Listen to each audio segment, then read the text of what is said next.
Assalamualaikum warahmatullahi wabarakatuh. Ketemu lagi di Kupontoro channel yang membagikan tips-tips seputar merpati dan serba-serbinya. Oke, kali ini saya akan coba menjawab pertanyaan dari Mas Sudiro ya. Mas Sudiro mempertanyakan gimana ciri-ciri khusus merpati yang metil ya, yang nyetilan gitu. Sebenarnya saya sudah pernah membuat videonya, tapi mungkin karena sudah terlalu jauh, sudah lama sekali ya. Tapi saya akan coba membahas atau membuat konten tentang merpati yang metil, itu ciri khususnya apa ya. Coba nanti akan saya tunjukkan dulu merpatinya, walaupun ini mungkin saya sendiri kurang tahu ya, tapi apakah ini burung metilan atau bukan, karena ini masih piye. Tapi kalau untuk ciri-cirinya, saya hampir yakin kalau burung ini nanti gampang diklepek, karena selain dari bapaknya yang memang gampang diklepek, dan untuk burung ini sendiri ada ciri khususnya yang menurut saya gampang diklepek nantinya. Ciri yang paling saya sukai sebenarnya kalau burung, untuk burung tinggian rumahan gitu ya, untuk tomprang itu, burung itu yang pertama saya amati itu di paruhnya ya Mas Sudiro. Paruhnya itu yang tipis. Nah, ini tipis ya kalau menurut saya ini. Runcing, tipis, kering ya. Itu ciri-ciri yang khusus menurut saya. Dan biasanya memang begitu kalau untuk burung rumahan. Mungkin faktor karena dia sudah pomah dan tidak pernah ganti tempat mungkin juga mempengaruhi, tapi kebanyakan yang saya dapatkan, walaupun dia baru, misalnya saya beli baru kemudian saya lepaskan, itu walaupun dia belum terlalu hafal rumah, itu biasanya dalam keadaan giring dia dapat klepek langsung turun. Ini yang saya amati ya Mas Sudiro. Kalau diamati secara keseluruhan, saya cenderung berpendapat bahwa burung yang Rambon Jawa Gresik itu yang gampang metil. Tapi juga harus didukung dengan mata yang bagus, yang awas.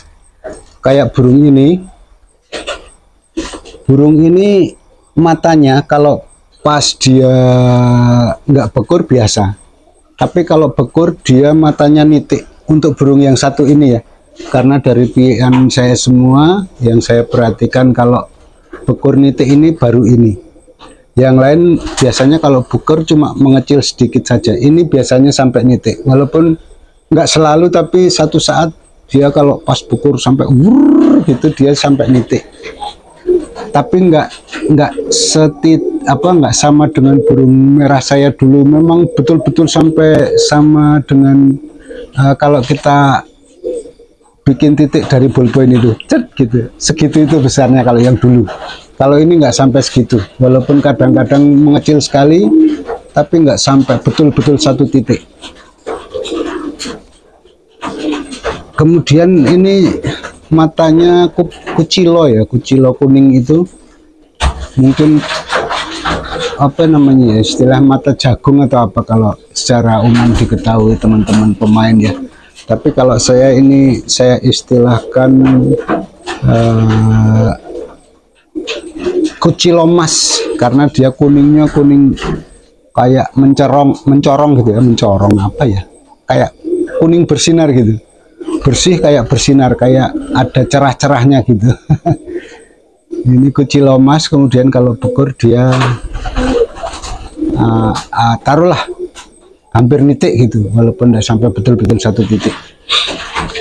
Kemudian ini rambonannya juga Jawa Gresik, walaupun kepalanya kayak gini, tidak bulat, karena biasanya kalau Jawa Gresik yang kuat Jawa dan yang kuat Jawanya biasanya bundar ya, kepalanya bundar, ini agak kotak, agak tinggi di atas di depan. Jadi seolah-olah ini kepalanya ada kecenderungan ke arah Gresik. Kalau bulat itu ke arah Jawa. Ini tulangannya juga tulangan agak Jawa ini. Dia agak tipis juga, mungkin seimbang antara Jawa Gresiknya. Tapi lumayan tebal juga. Coba teman-teman perhatikan, ini termasuk tebal lah untuk ukuran burung sekecil ini. Ini kecil ya Mas, Mas Sudiro. Burungnya kecil ini. Dan untuk dadanya bulat, ininya rapat. Ini belum saya lepaskan ya Mas Sudiro. Jadi saya belum tahu apakah nanti jadinya dia akan gampang diklepek atau enggak. Ini cuma prediksi kita sebagai pemain yang memilih burung secara rabaan bukan terah ya.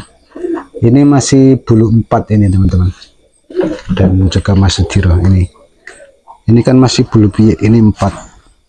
Jadi ini giring belum saya lepaskan. Ini rencananya saya mainkan untuk merpati kolong ya. Ini masih sisa 4. Dia waktu giring pertama masih saya bawa-bawa saja ke lapak. Saya coba fokus betinakan, tapi baru 2 kali kayaknya atau 3 kali di lapak. Kemudian ini saya angremkan dulu, karena mungkin karena baru pertama kali di lapak dia belum berani belum giringnya belum bagus. Tapi kalau di rumah bagus. Mungkin ini masih ada banyak unsur burung rumahannya, padahal ini dulu bapaknya saya beli di pasar. Saya beli, kemudian saya jodohin cewekan juga, betinaan yang saya beli di pasar. Kemudian saya mainkan bagus ya, Megan saya itu. Ini anak Megan yang saya latih, yang kemudian ini habis sakit itu tenaganya habis kayaknya, baru bisa 6 lepasan, padahal dulu pernah sampai 11 lepasan. Sekarang baru 6, dia sudah mulai ngebuang. Nah ini anaknya, nanti coba saya mainkan di lapak gimana hasilnya. Ini ya Mas Sudiro, paruhnya gini. Ini kalau saya ini ciri khususnya di sini sama di mata, kemudian sama di kepalanya bulat yang saya sukai. Dan biasanya kalau untuk rumahan dulu itu gampang sekali diklepek. Ya cuma patokannya itu saja kalau saya dulu ya Mas Sudiro, dan juga teman-teman. Kalau teman-teman pemain rumahan mungkin bisa coba maksudnya dipraktekkan ya, pilih burung yang seperti saya sampaikan tadi, rambunannya Jawa. Kalau bisa kepalanya yang bulat, paruhnya yang tipis begini, matanya yang bersih dan bisa istilahnya responsif terhadap cahaya lah. Kalau saya sih ngelihatnya dari cara bekurnya dia, kalau dia sampai nitik itu biasanya tajam penglihatannya. Kalau cuma sekedar dihadapkan ke sinar itu biasanya cuma main sedikit ya. Rata-rata burung kalau dihadapkan ke sinar ya retina atau apa yang hitam-hitam itu dia mengecil membesar. Tapi kalau yang bisa mengecil sekali itu nanti dilihat pas bekurnya. Kalau saya ngelihatnya begitu. Mungkin ada juga yang burung yang kurang responsif terhadap sinar matahari, tapi saya jarang menemukan yang yang istilahnya benar-benar tidak responsif. Itu saya belum pernah menemukan.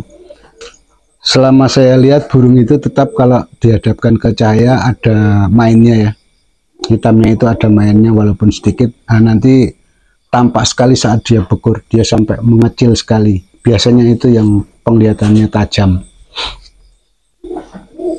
Apalagi ya, itu ya Mas Sudiro, saya baru itu saja yang dapat saya ingat untuk malam ini.